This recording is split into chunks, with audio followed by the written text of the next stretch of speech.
انك تتجوزي راجل ابن حلال وابن اصول وبيتقي ربنا فيكي، دي بالدنيا وما فيها، وده نوع من انواع رضا ربنا عليكي. الناس كلها بتتجوز بس مش كلهم بيتجوزوا واحد ابن حلال وابن اصول. وعلى فكره يعني ده شيء بعيد عن انه جواز حب او صالونات، دي حاجات في طبع الراجل ذات نفسه. الراجل اللي يشتري خاطرك بالدنيا بحالها، واللي يحوط عليكي برموش عينيه، اللي تكوني ماليه عينه وقلبه وروحه وتفكيره وحياته، اللي يسندك ويساعدك ويجي على راحته علشان فرحتك انت، اللي يوعدك انه هيكون نعمه الزوج وفعلا يطلع قد كلمته، اللي تحس ان ربنا كرمك وجبر خاطرك بيه.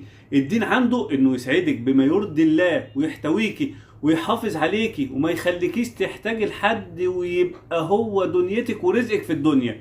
الراجل ده موجود ومش بيجي بشطارتك، الراجل ده رزق من ربنا مش بيجي غير بكرم ربنا، وانك تدعي انه يرزقك بواحد طيب وابن حلال.